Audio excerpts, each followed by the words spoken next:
अब बाकी के जो पड़ोसी देश है उनसे तो चलिए माफी मांग ली गई है, लेकिन अमेरिका को करारी चेतावनी दी है ईरान के राष्ट्रपति पेजेश्कियान ने। बड़ी चेतावनी दी है अमेरिका को कि ईरान सरेंडर नहीं करेगा, हमारे बिना शर्त आत्मसमर्पण करने के उनके जो सपने हैं वो कब्र में ही जाएंगे। यह स्पष्ट संदेश दिया है। जो अमेरिका के राष्ट्रपति डोनाल्ड ट्रंप कहते आ रहे थे कि बिना शर्त आत्मसमर्पण करें, तो यहां पर पेजेश्कियान कह रहे हैं कि हमारे बिना शर्त आत्मसमर्पण करने के जो उनके सपने हैं वो कब्र में ही जाएंगे। ईरान कभी सरेंडर नहीं करेगा। बने हुए हमारे सहयोगी हमारे साथ में प्रणय उपाध्याय।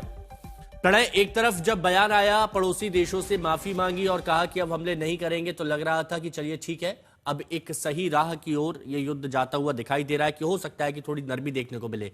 लेकिन अमेरिका को तो चेतावनी है कि ये सपने देख रहे हैं, वो सपने कब्र में ही जाएंगे आत्मसमर्पण के।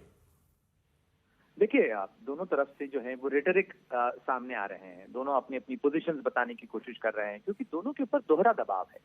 ईरान के राष्ट्रपति को भी ईरान की जनता को ये बताना है कि we are putting up a fight, हम इस समय संघर्ष कर रहे हैं, हम लड़ रहे हैं, ये युद्ध हम पर थोपा गया है, हम अपना आत्मरक्षा का अधिकार इसका इस्तेमाल कर रहे हैं। हमने इस लड़ाई की शुरुआत नहीं की, लेकिन हम इस लड़ाई में सरेंडर नहीं करेंगे, हम घुटने नहीं टेकेंगे, और इतना आसान नहीं है कि ईरान को रौंदते हुए आप निकल जाएं। ये बताने की कोशिश मसूद पेजेश्कियान के इस बयान में समझ में आती है।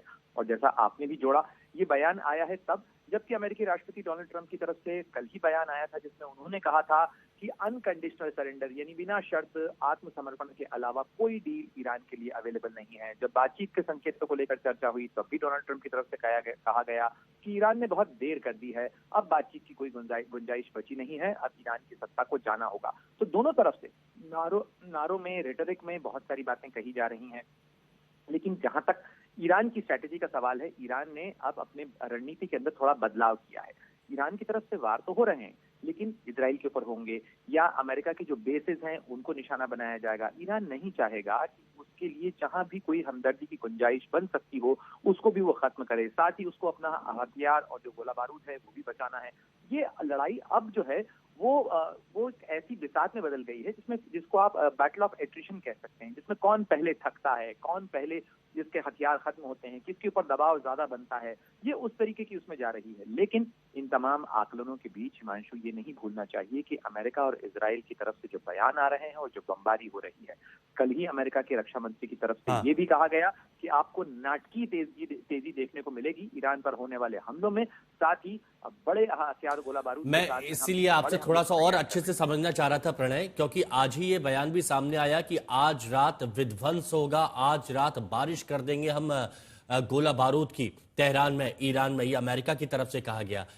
अब ईरान की तरफ से अगर ये कहा जाता है कि जो पड़ोसी देश है उन पर हमला नहीं करेंगे, तो कहीं अमेरिका इसको ईरान की कमजोरी साबित करने की कोशिश तो नहीं करेगा कि हमने पहले ही कहा था कि हमने उनके लॉन्चर्स नेस्तनाबूद कर दिए, मिसाइलें ध्वस्त कर दिए, कुछ नहीं बचा है।